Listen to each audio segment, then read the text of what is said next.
শিবিরের সাথে ছাত্র দলের মূল প্রতিপক্ষের কারণ হচ্ছে তারা টেন্ডারবাজি করতে চায়, ছাত্র শিবির তা করতে দিতে চায় না। ছাত্র দলের সাথে ছাত্র শিবিরের প্রতিপক্ষের মূল স্লোগান সেই 2024-এর আজকের এই 5ই আগস্টই ফয়সালা হয়ে গেছে।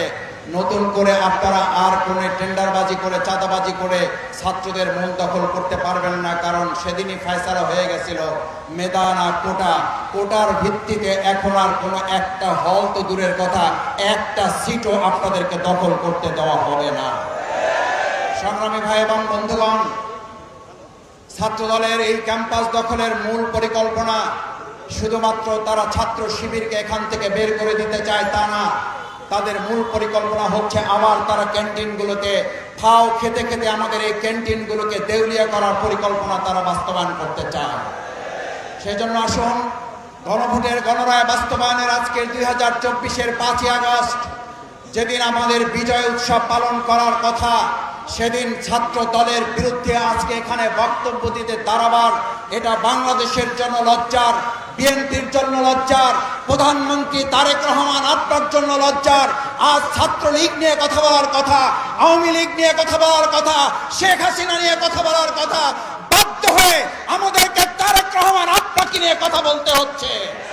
আপনি ছাত্র দলকে সামলান, আবার বলছি ছাত্র দলকে সামলান, না হলে ছাত্রলীগ যেমন আওয়ামী লীগের পতন নিশ্চিত করেছে, এই ছাত্রদল তারেক রহমান তার চেয়ে কম সময়ে আপনার পতন নিশ্চিত করে আপনাকে বাংলাদেশ থেকে আবার বিতাড়িত করতে বাধ্য করবে।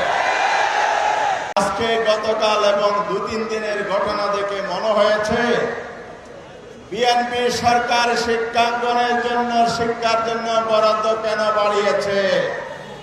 এই জন্য বেশি টাকা দিয়েছে যাতে করে ছাত্র দল চর দখলের মতো শিক্ষাঙ্গন দখল করে চাঁদাবাজি, টেন্ডারবাজি করে লুটপাট বেশি করে করতে পারে।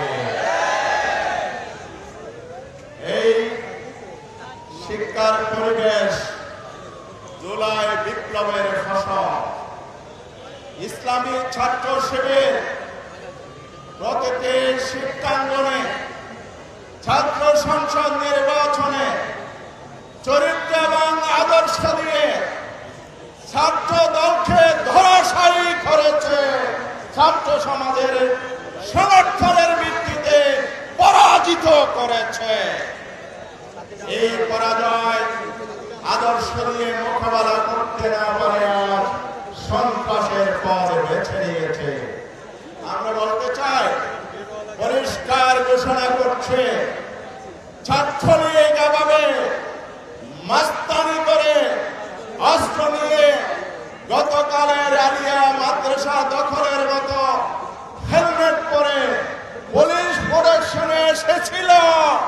কোন শিক্ষাঙ্গনে তারা যেমন টিকতে পারে নাই, ছাত্র দলের অবিলম্ব নস্যাৎ হবে, কোথাও তাদের ঠাঁই হবে না ইনশাআল্লাহ। স্বরাষ্ট্রমন্ত্রীকে বলতে চাই, সুন্দর কথা বলেছেন, পুলিশ কোন গোষ্ঠীবাদ দলের লাঠিয়ার বাহিনী নয়। আপনি কি যা বলেন তার উল্টো করার জন্য বলেন? না হয় গতকাল কেন পুলিশ প্রোটেকশনে ছাত্র শিবিরের উপর হামলা হয়েছে, ছাত্র দলের লাঠিয়াল বাহিনী হিসেবে ব্যবহৃত হয়েছে।